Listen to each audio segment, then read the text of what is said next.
Are you looking for more out of your life? Do you need ideas on how to start new businesses and how to move forward in your own personal life? Well, guess what? You have come to the right radio show. At You Can Overcome Anything podcast show, you will learn and hear from many people from all walks of life who are sharing their challenges, their stories, the habits, and the mind shifts they had to overcome to become who they are today. On top, you will get a chance to connect and see how you can overcome anything by networking and learning about your next move through this radio show. I present to you our great speakers at You Can Overcome Anything podcast show with your host, Cesar Espino.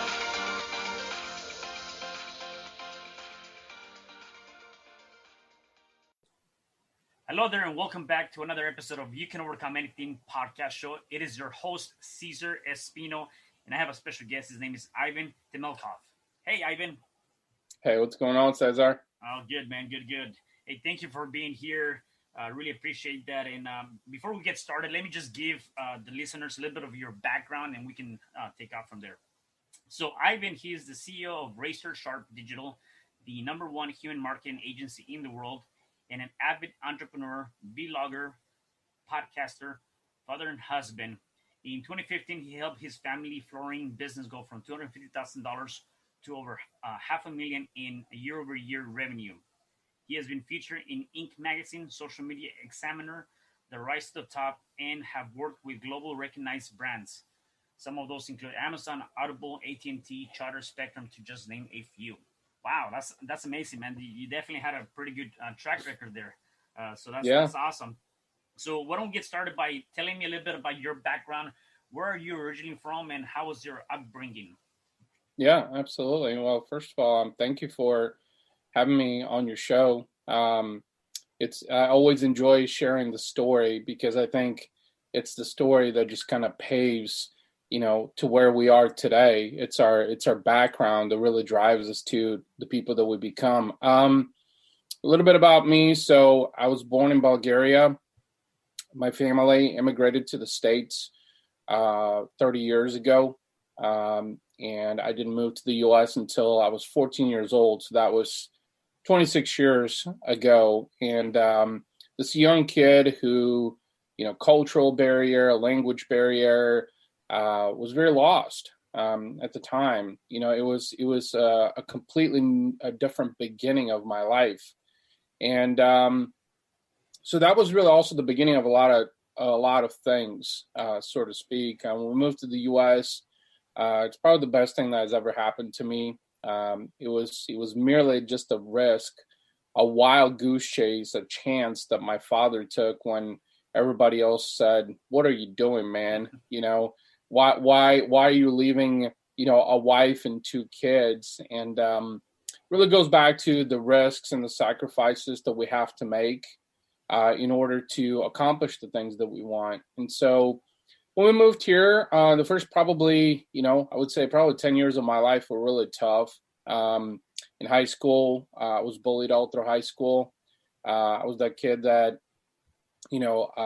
quite often ate lunch by himself, was kicked on the bus, called names, pushed around, sat on the back of the bus quite too many times through high school. And those were really dark days where, there was a struggle of self-confidence and self-esteem. But those were also days that really, really helped me evolve into, I think, the person that I've become today. And I think in part it's one, I took strong interest into technology 26 years ago when we first moved here. My father was just beginning his entrepreneurial endeavors with one of his first businesses. And so I took interest into technology, software, early days of the internet, dial-up internet, social media, days of like MySpace and GeoCities, before, social giants like Facebook, and Instagram were even thought of. And from there, little did I know that this would later turn into a career, a self-made career, so to speak. Kind of fast forward a little bit because of high school, barely graduated high school because was such a dark time. I mean, I had lost motivation. You know, it was a very tough time just to remain positive. And when I went on to college, let's just say that in the first 2 years, completely lost interest in anything that I was doing there. Was bored, didn't find any interest, dropped out of college. And during all this time, I was accumulating knowledge about the internet, technology, how basically everything worked. And kind of fast forward until like 2005, 2006, really started getting into digital marketing and internet marketing professionally. Let's just say that I was given chances just on a wild card by some people, and that really kind of got me the foot in the door, so to speak. And from there, just really, you know, it was a matter of proof of concept. You know, I realized that I've always had what it took to be a performance-based individual, to generate results for clients with digital and marketing and technology, and I loved every bit of it. In fact, fast forward even more, I was able to work with a lot of these brands because as I was progressing through my career in the agency world prior to starting my business, and then was even invited to develop a curriculum around a continued education program that really right here in St. Louis, as part of the University of Missouri St. Louis, that really taught people how to do this stuff, you know, social and digital and search and content and blogging. And, you know, this was like 8 years ago at this point. And so that kind of brings us to modern day. 5 years ago, when I decided to start Razor Sharp Digital, I felt it was time at that point. I had worked with all these brands that you mentioned, and, you know, was doing really, really well. You know, I realized that it's time to invest in myself. And that's when Razor Sharp Digital was born as a human marketing agency, because I saw a huge gap in the industry where there was the lack of that human experience. And so really wanted to focus on that. And as they say, you know, the rest is history. Yeah. Wow. I gotta tell you, definitely, you've gone through some very challenging times, and I have in my notes that perhaps the most challenging things you've gone through in your life is really migrating to the States, right? And I want to tap into that for a little bit, because I know there's a lot of people that are listening to us. I myself, I'm an immigrant from Mexico, and I came here when I was 10, and very similar to you, just being able to communicate, the language barrier, just being in a different society all in itself is a challenge by itself. And sometimes we forget to do that. So I guess I want to piggyback a little bit on that, because I think that when people come to the States, you either have two options, right? Number one is you kind of fall into that place where you're lost. You, like you said, you know, you get bullied, you have self-confidence, self-esteem, all these different things. And then you get hung up on that, and you end up going a different route. Or you can somehow acknowledge and, you know, deal with what emerges, and then take that to be a fuel to power you to do something great, which is kind of what you've done here, right? Yeah. And so I guess for people that might be barely coming to the States or have been here for the last couple of years, what were some of the things that you did throughout that time, you know, that helped you? I mean, being bullied, self-confidence, by yourself, all of that is not easy. So what were some of the things that were going through your head? I mean, like questioning yourself, or how did you deal with that? Yeah. You know, these are all great questions. And in fact, I talk a lot about this, even in my own podcast and stories that I share to people. And a lot of these people also, they kind of get stumped when I share some of these things with them, because they can't quite fathom how someone would deal with these self-confidence and doubt issues. And here's what I did. I mean, when I was 14 years old and we first came to the States, I didn't know any English. You know, I maybe knew 3 words. That was about it. And I realized early on, you know, self-belief is just that, I mean, you can get kicked around, you can get pushed around, you know, the world, haters and naysayers. But at the end of the day, is nobody can take away your self-belief. You know, nobody can take away, you know, the person that you were meant to be. I think it's unfortunate that when we're very young, we don't realize that. It's difficult for us. And so at that young age, you know, the realization that I came across in the first 3 months was, okay, I have a language barrier. I have to learn how to communicate. And I realized that communication is such a key component to everything, everything, solving problems, sharing messages across. And so in the first 3 months, I lived and breathed English every single day for anywhere from 8 to 14 hours per day, meaning between school. I was an English as second language student also. I mean, I just immersed myself into that because I knew that I needed to learn the language. And what's actually fascinating is in the first 3 months, I was able to develop, after a 3 month period, I was able to develop basic conversations.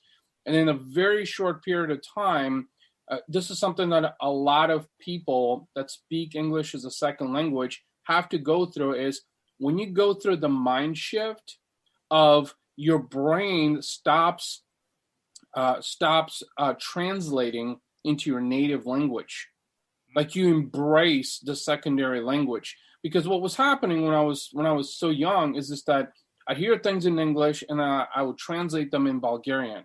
And then after that, between the first 3 to 6 months, kind of went through this mind shift of like really embracing that from an English standpoint. And that's when things really started opening up. I noticed participation in the classroom, asking questions, collaboration.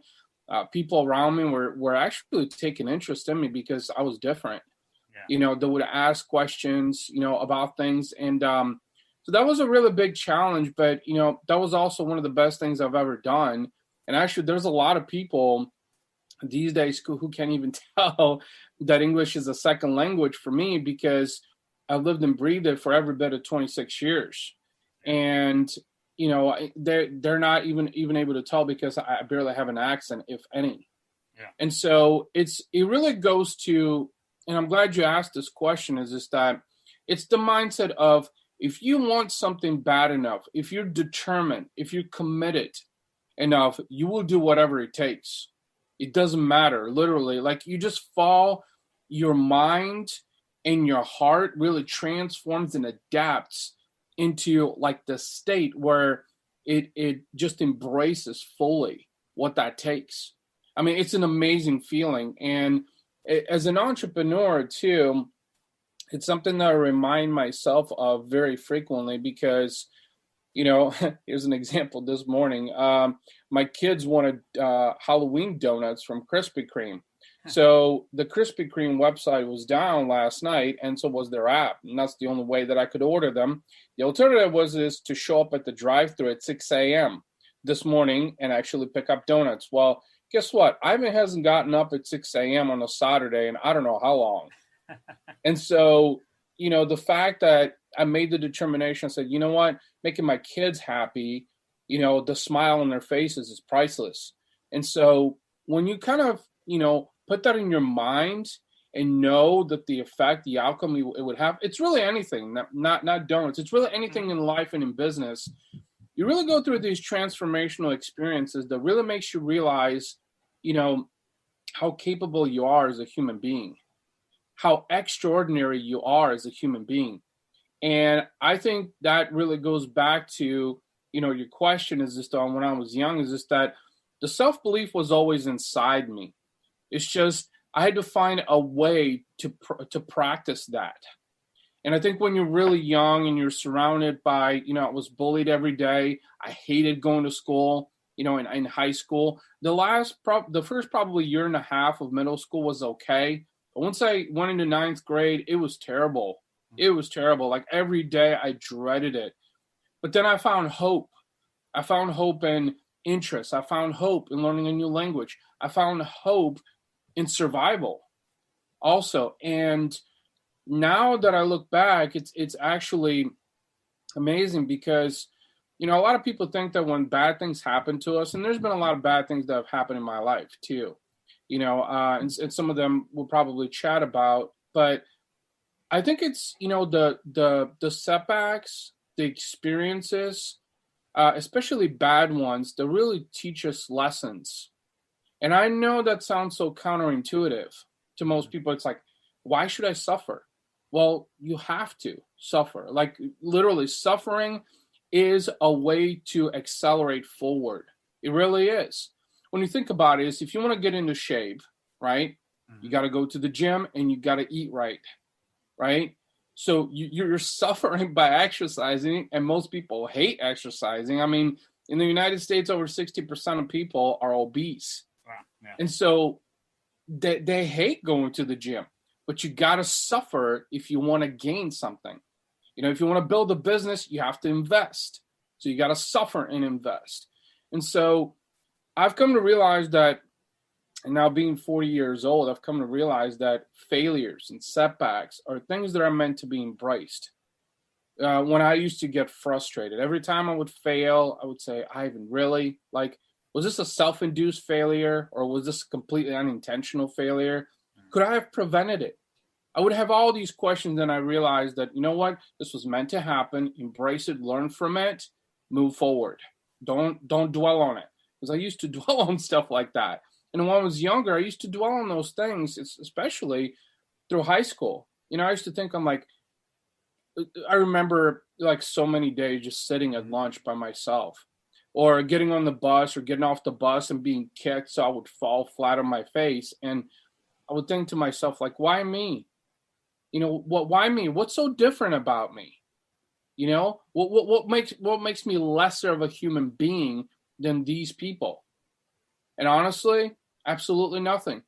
In fact, what I realized years later is that the pain that I endured, the emotional pain that I endured, and now as a father, having to educate my kids about, you know, bullying and anti-bullying, the fact that it's not acceptable, you know, makes me realize that it's that pain, that emotional pain, the physical pain also, that taught me how to be a better person.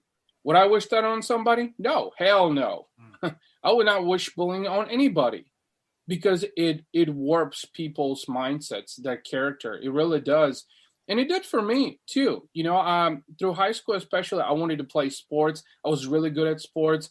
I was very active physically up until the age of 18. And that was actually another thing that I found actual gratification in through high school. It's not only technology, not only the language and communication, because I did have some friends and some people. In fact, I have one person that I've been friends with ever since high school. I still stay in touch via Facebook, which is like insane, because I literally don't talk. I haven't talked to anybody in my class all these years, believe it or not. And so all through high school, I found fitness and staying active a great way to keep me invigorated. And so going back to your question is, you know, it's hard to develop confidence. It really is. You know, confidence is probably one of the most powerful things that anybody can possess.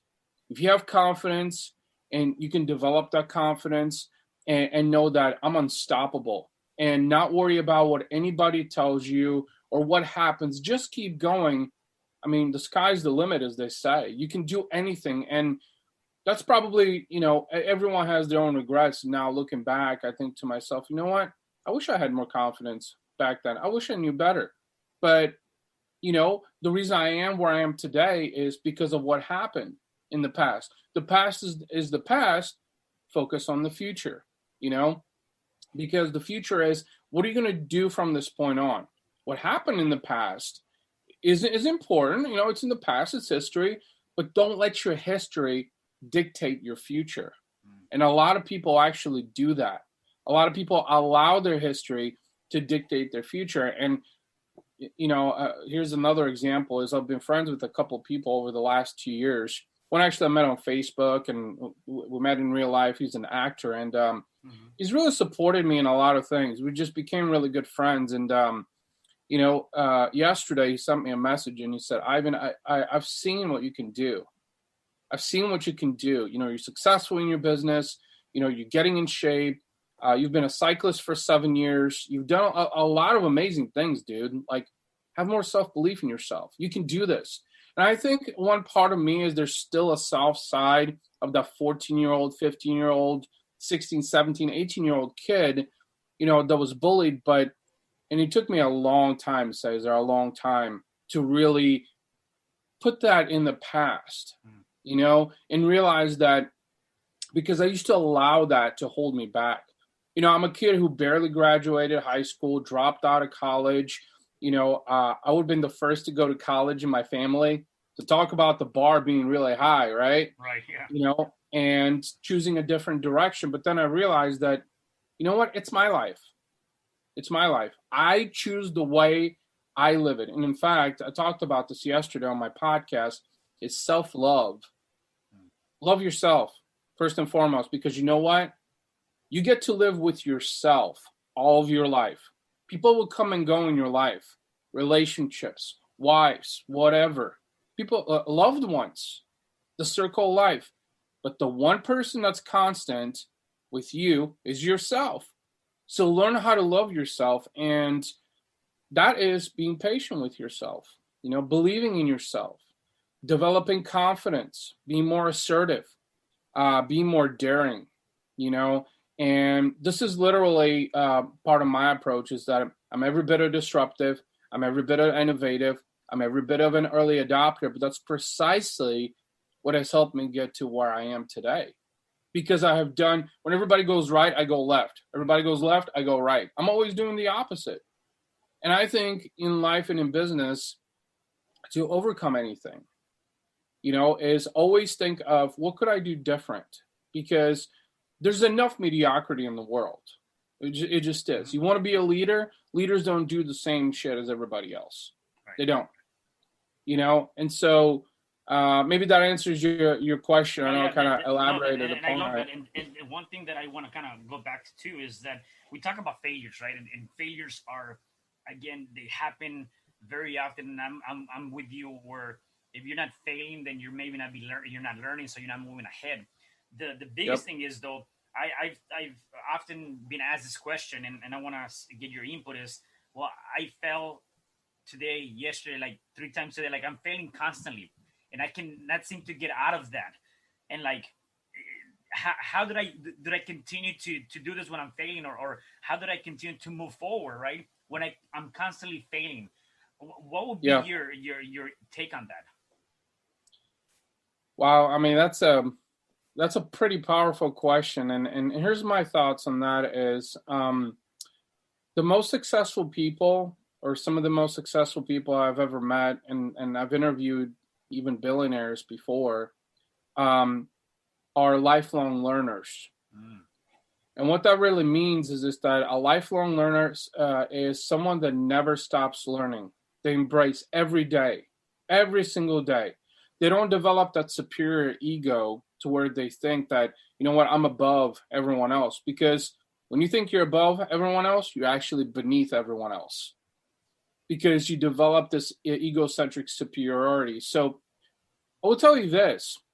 Failures are really not failures. They're just experiences that did not generate results that you had hoped for. And I will tell you this. I don't think I know any successful person. And again, that depends on how you define success. Right. But in most modern times, success is, building a business and having lots of money and, living a comfortable life, right? Mm-hmm. Let's say that's the definition of success, because my definition of success is a little different, similar, but a little different. And so for every 10 fails, live for that one epic win. And here's why. It's because it's about willpower. It's about resilience. If you don't have resilience, you're not going to get anywhere. I'll tell you this, and here's a prime example. In the first 3 years of my business, I lost over $100,000 on bad decisions, people not paying me, doing free work. And I used to get so aggravated, almost bang my head against the wall. And mind you, I'm head of household. I got a family to support. Right. So I had 2 options: is cave in and say, I'm a failure, I can't do this. Or say, yes, I can do this. I'm capable of it. I've got just as many opportunities, if not more, than everybody else. I've got just as many hours, if not more, because I'm always working. In fact, I'm working more than the average person. Why? Because someone deems this as a failure, or I think that I failed? No, keep going, Ivan. Get the hell up and keep going. Every time I don't want to go to the gym, I say to myself, do you want to get fit? Get your ass to the gym. Stop complaining. And I think that's what That's what people don't realize. Because trust me, I know so many people that start and fail in a short period of time. And they talk about resilience. They talk about optimism. Mm-hmm. They talk about positivity. But when it comes to practicality and actually doing it, oh man, it's a different ballgame. That's why they say 1% of entrepreneurs succeed, 99% will fail. That means that almost every single entrepreneur that starts something will probably fail. But the level of failure is really unpredictable. You know, it could be financial failure. You know, it could be lack of skill set. But honestly, there's absolutely nothing, unless it's life or death, that you can't control, that you are not able to overcome. Now, when you literally prepare yourself for that mindset, and here's what I do. So 7 years ago, I got online and bought a $300 road bike, an aluminum bike. I still have it to this day. It's a Shrimp Prelude, and I love the bike. Handlebars. I started riding, you know, in the first year, it was like 5 miles, 7 miles once per week. Then it was 10 miles. Then it was 20 miles. Then it was 30 miles. It was twice a week, 30, 35 miles, 40 miles, 50 miles. And then one day I stopped to think, and I was like, why am I cycling? Is this for fitness? Is this for endurance? No, it's for clarity. It's when I'm on that bike for 30, 40 miles, I have the biggest amount of clarity. Like completely unstoppable. I can conquer the world. It's a release. And that's something that people need to have is if you think you're failing, find a way to release that tension. You have to. Don't hold it inside. I've made that mistake for years. And that attributes to stress. That attributes to depression. That attributes to your inability to execute and do. So when you fail, step back and say, okay, why did I fail? And this is what I do is, okay, did I do something wrong? Okay, why did I do that wrong? Can I do that better next time? Okay, should I probably maybe go for a bike ride if I can, or go to the gym? Let me clear my head. And then, I can't describe the chemical shift that happens literally. And I've seen this type of behavior that I just explained in successful people that run $100, $200 million businesses. Like literally, there's a reason why they get up early in the morning, why they exercise, why they have a schedule, why they document, why they're not afraid to fail. They know that I have to fail to succeed. But what that failure is going to be, I don't know. Am I going to lose money? Am I going to lose my house? Am I going to go bankrupt? It doesn't matter. But none of those things should stop you. And people, like right now, in this pandemic, you know, to most people, businesses are closing, or people that are still working full-time jobs are forced to work from home. You know, people are losing their houses, their cars. You know, like a lot of things are happening. For me, my business is growing. And now, when I look at that, of course, is a pandemic going to stop me? No. And I did not. It's a mindset transformation. Is it a setback? Sure. It creates limitations. But here's something that most people don't also realize, is this that where there's a problem, a solution awaits. The more problems, in fact, the bigger the problems you solve, the higher the payout. This is really anything in life and in business. Everywhere there's a problem. Like I look at problem like people that are struggling. You know, I chat with them. You know, it's like, hey, can I help you, man? What's going on? Tell me. Let's just have a convo. You know, when I realize those convos, maybe not now, maybe a month later, 3 months, 3 years, 5 years, people remember that. I've even had people 5 years ago that I've talked to be like, yeah, Ivan, how's it going, man? Just want to reach out to you, see how you doing. I remember that convo that we had. You know? And so failures, in a sense, they have to happen. You know? There's no progress without failure. There isn't. There's no success without failure. But what those failures look like, you just have to embrace them. You have to embrace them and become solution oriented. I fail so many times every day. literally, on so many different things. Late to drop my kids off to school, getting them up early in the morning, or couldn't get work done for a client. And I realized, all right, Ivan, you have shortcomings. How are you going to resolve that? Be more proactive, be more communicative. And honestly, when you start taking responsibility, your life will change drastically. It will. And I think that's what a lot of people are afraid of, is that they don't want to be accountable. They don't want to be responsible because it puts them on the spot. And they think that when they fail, that failures dictate the course of their future, dictate the course of their life right now. And that's not true. And in fact, everything that I just shared about failures is everything that I've learned from people that have gone from 0 to making 100 million and losing it all. Mm-hmm. And then getting up and saying, you know what? I'm going to do it again. I lost it. It happened. I'm going to do it again. I know ex-felons that make more money than most people now. I have successful businesses. Yep. Did they allow their past to dictate their future? No. Did they allow society to tell them that, well, you're a felon, so you can't start a business, you can't have a happy life? Bullshit. Yeah. Says who? Right. I'm the person that dictates my destiny, whatever that is. Control the things you can. Don't worry about the things that you can't. It's that simple. And just keep doing and keep doing. You fail, get up. You fail, you get up. It's like in Rocky. You get knocked down, get up. Yeah. Get knocked down, get up, man. Keep going. You got a lot more fuel inside of you. That's what people don't understand, is that they don't want to tap in the deep insides of themselves. And I was that person. Because I was bullied in high school, I thought that I'm incapable. I'm not talented. I'm not smart enough. I don't have enough money.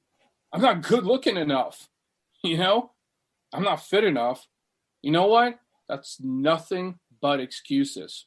That's literally all that is.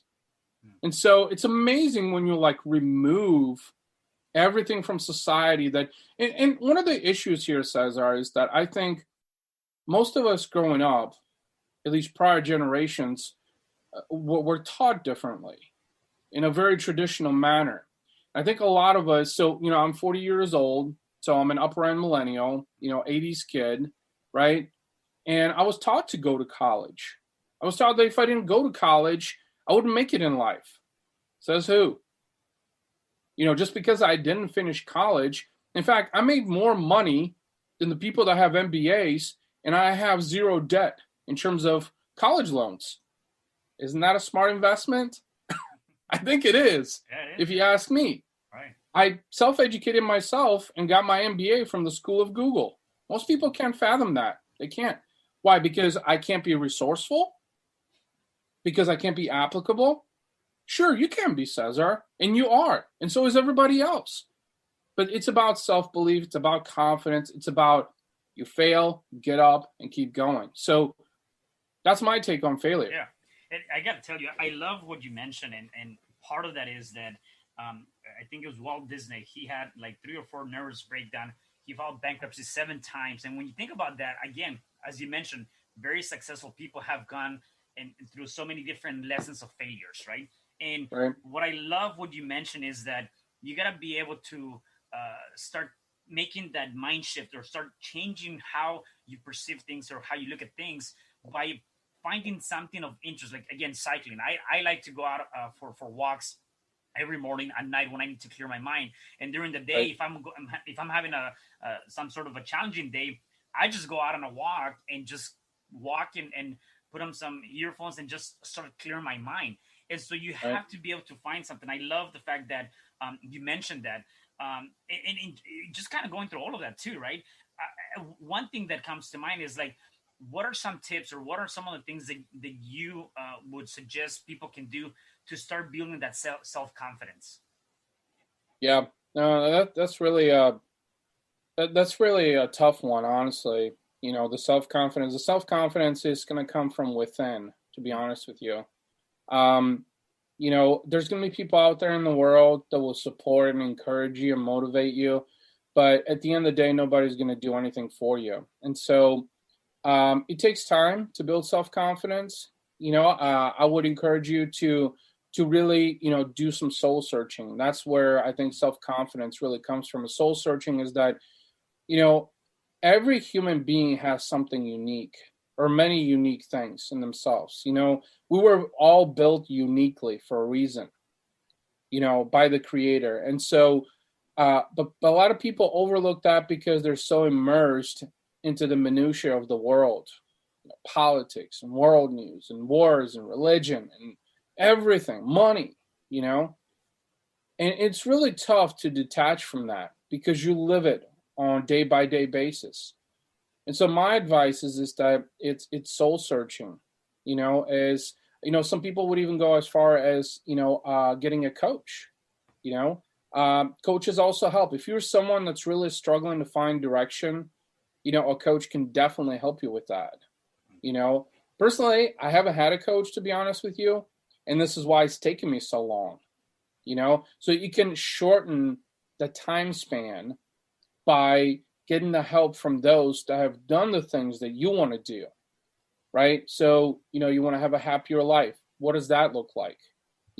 Like for me is I've always wanted a family, I've always wanted kids. So I surrounded myself with people like that. I wanted to be a successful entrepreneur, have a successful business. I surrounded myself with people like that, and there's only a few in between. And that's when the self-confidence really started developing. And then looking at their patterns, their behaviors also. What do they do that I haven't done? And that has really helped me build my self-confidence. I mean, hearing stories of people that rags to riches, heard too many of those. Honestly, people just like me. In fact, some of them were even homeless. I interviewed a guy not too long ago that slept on a pissed mattress for 4 years. Wow. In a 200 square foot apartment, And so it suddenly makes you realize that, what, maybe I didn't have it so bad, And that's just it, is realizing that when you look at the outside world and look at other people, that's another great way, is because people compare. People compare themselves to others. They observe in a way, more of being observant. So when you observe others and you see the lives of other people, suddenly you realize, what, maybe I don't have it so bad. And that's when that self-confidence really starts to build up. And you do that over a course of time. Successful habits is important.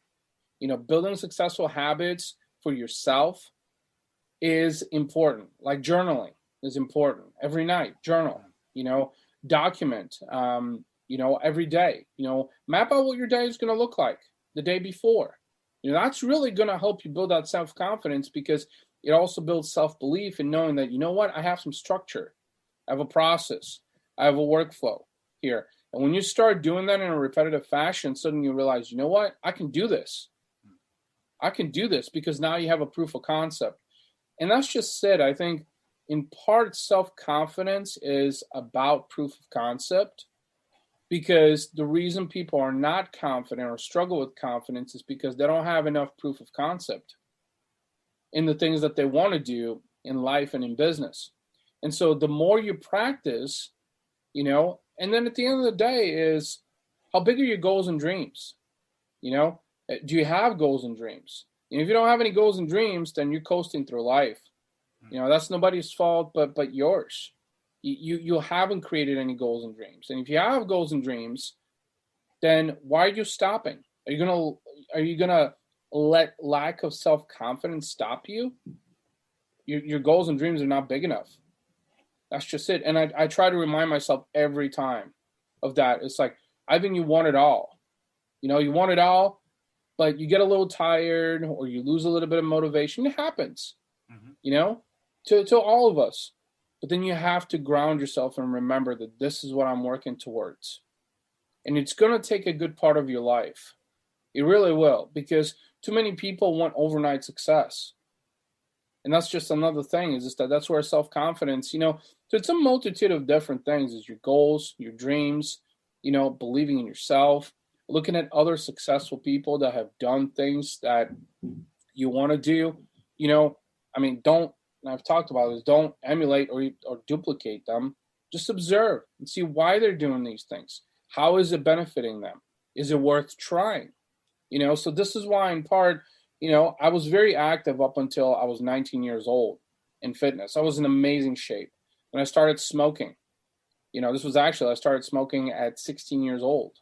I smoked for 10 years until I was 26. So like for a 6-7 year period, I wasn't doing anything at all. Lost traction. And that's because I was lost. And then over time realized that with the buildup of the self-confidence and looking at successful people, really defining my goals and dreams, that, you know what, like I really need to refocus. That's what I need to do. That's what people need to do. It's not easy. It's not easy, because when you look at the world, there's only a few people who are actually confident. It's the true leaders. You want to know why? It's because leaders are not afraid to fail. If you look at any leader, whether it's a president or an influential leader or someone like a Steve Jobs or Elon Musk, who was criticized earlier on when I think it was when he sold PayPal for $20 million and lived in a 400 square foot apartment. Everybody was like, dude, you just sold PayPal for $20 million. You're living in PayPal in 400 square foot apartment, right? Yeah. But he was being smart about it. He didn't worry about what the rest of the world thought. He invested his money well, self-made billionaire. Yeah. And so study the habits, look at what successful people are doing, surround yourself with people who have done the things you want to do. Look at the path that they have taken. Now, you're going to have your own unique path. Keep that in mind. But there's going to be a lot of similarity to the things that you will need to do that others have done, that have accomplished the things that you want to accomplish. So that would probably be my best advice on building self-confidence. And part of that is, it goes back to one of the things that you said, always be yourself regardless of what society pushes you to be, right? And so I love that message, because a lot of times we are so hung up on what do my parents want me to be, my family, my friends, the society, and all that stuff. And at the end of the day, it really comes down to, as you said, is what do you want to be, right? And you got to be able to find that. And are you either just going through this journey called life and just kind of going through that journey day by day, or are you trying to really leave an impact behind, right? And so you have to be able to define those things. One thing that I really admire about you is that obviously it's clearly that you have so many great things going on for yourself, and you keep up this very positive mindset. You've given us some ideas.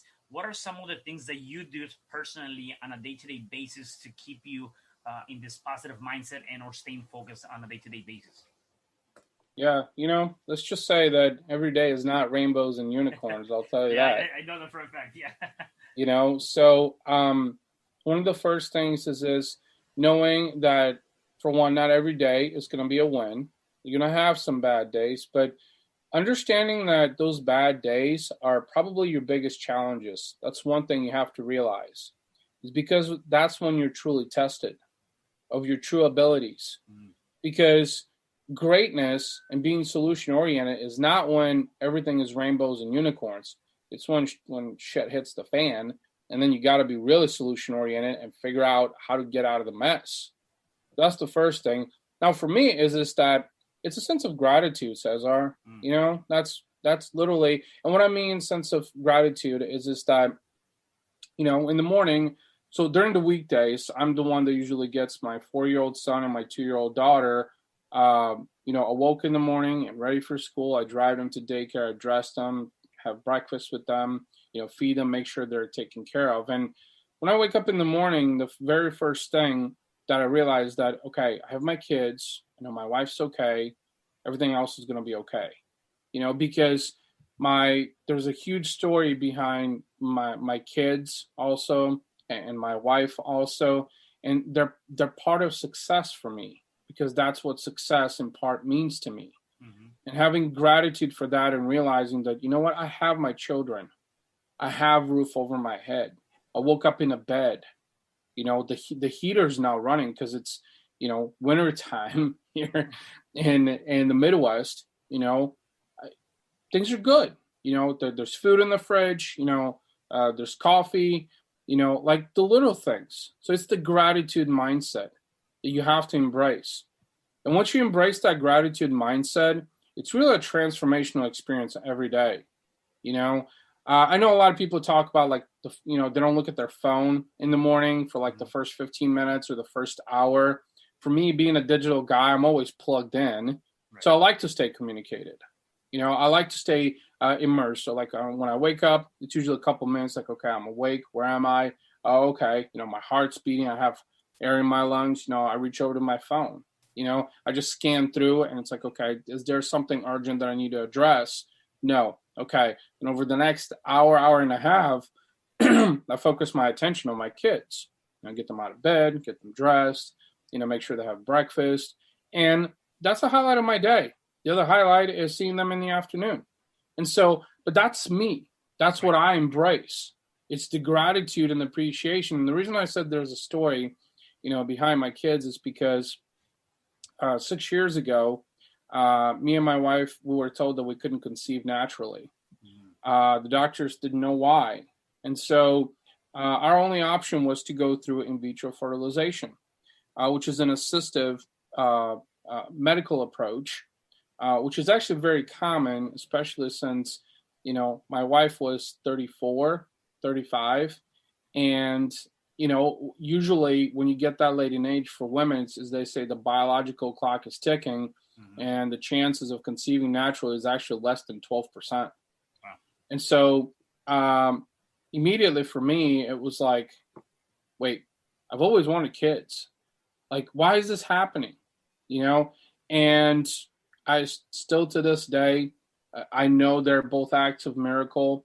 The way it happened, the way it ended up costing me over $40,000 out of pocket. It caused me to go bankrupt.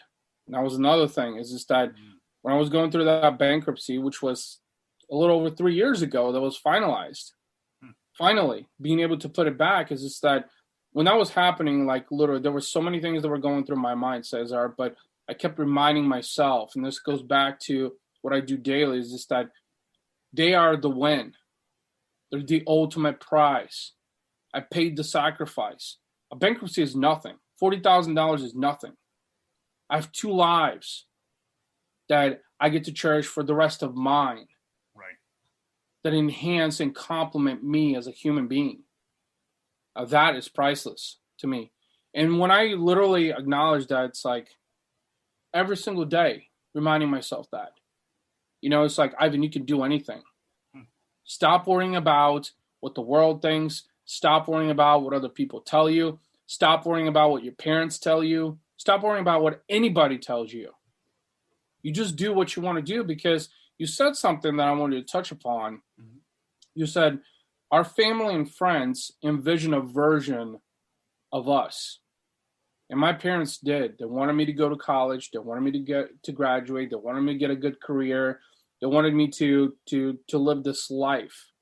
They, not me.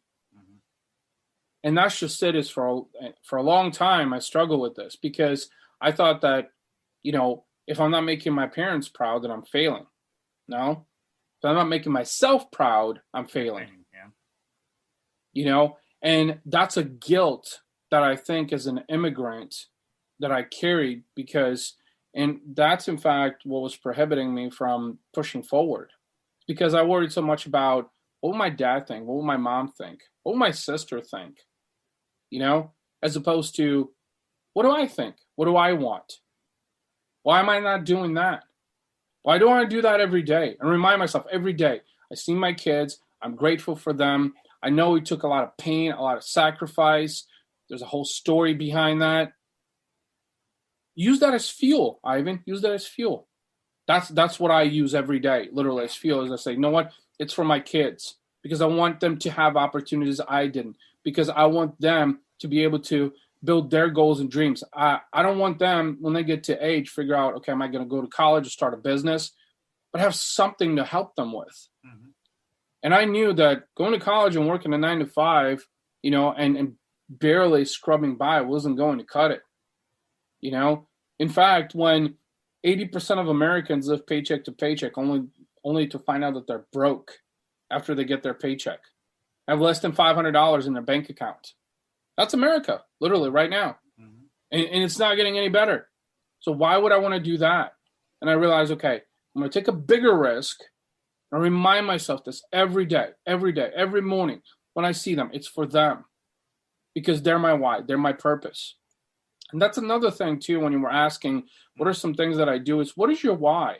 What's your purpose? Why are you doing what you're doing? You see, most entrepreneurs, at least ones that I have met, start businesses for money reasons, or the fact that they want to be their own boss. Right. Well, dude, I hate to break it to you, but that's probably the wrong reason to start a business. Right. You started with a why and a purpose. Why are you doing it? And sure, money's great, but money's the grease to the wheels. Right. You got to have something that's going to drive you every day. My kids drive me. My goals drive me. My dreams drive me. I don't look at money, you know? I don't look at how much money am I going to make today, because I know if I keep doing what I've been doing, the money will come. And it takes time. It takes time to make that happen. So, you know, sense of gratitude, why, purpose, keep those close at your heart every day. And always, always act from the heart, whatever you do. Yeah. Because, you know, being yourself is tough, because the world will push you to the side and kick you to the curb because you're not playing their game. They want you to play their game because they want you to blend in. Let's face it. If you're playing the game that the world is playing, will you ever win? No, because you're playing it by their rules, not by your rules. Yeah. That reminds me of one thing that I tell people too, is that if you're working for your profits, you're doing it wrong. You have to be working for your purpose, right? And and again, going back to what you mentioned, is that a lot of times, you know, when we're looking at, I want to be an entrepreneur, is like just looking at that profit. That profit is not coming, then you give up, right? And then that's when you kind of feel like, I fail, so this is not for me. Let me go back to my 9 to 5. So working for your purpose is going to be maybe a much longer process, yet that profit will come eventually into its place. If people wanted to connect with you, where can they find you? Absolutely. So anywhere in the socials, I'm under Ivan Temelkov, my Facebook personal profile. I have a Facebook business page. I'm very active on Instagram, also under Ivan Temelkov. Definitely connect with me on LinkedIn as well. Very active there. My YouTube channel, also Ivan Temelkov. And I tend to fire off some polarizing tweets here and there. So on the Twitter webs also, under Ivan Temelkov everywhere. Awesome. Cool. Well, Ivan, I really had a really good time, and I know I value your time, so I definitely want to let you go. Is there anything else that you want to share with us before I let you go? The only thing that I would really want to share with your listeners is that, you know, don't be afraid to be yourself. That is probably the biggest thing. The biggest advice that I would give to anyone is don't be afraid to be yourself and stand up for what you believe in. Yeah, I love that. Definitely. Well, Ivan, once again, thank you so much for being here. Really appreciate your time here today. So thank Appreciate you so it. much. Yeah. And for the rest of you guys, do me a favor. Please make sure you like, subscribe, and comment on this podcast episode, and share it with everybody. Somebody needs to hear this message. Definitely, this is something that we can help inspire and empower other people. Please make sure that you stay tuned for the next episode of You Can Overcome Anything podcast show. Goodbye. Hi, I'm Cesar Espino, real estate investor, business coach, and consultant, and author of the book, You Can Overcome Anything, Even When the World Says No. My number is 424-501-6046. In my book, I talk about making the necessary changes to shift your mind for prosperity and certainty. Pick up your copy at Amazon. I also love helping families with their real estate and can purchase your house fast and all cash. Follow me on Instagram, Facebook, and LinkedIn. My number is 424-501-6046. Thank you for having me today. I am so glad you've tuned into this podcast. You can find me at your favorite podcast platform where you can like, subscribe, comment, and share. And to learn more about myself, my services, you can find me at www.CesarRespino.com, or you can also find me at your social media. Thanks for joining me, and I am looking forward to having you at the next episode. And know you truly can overcome anything.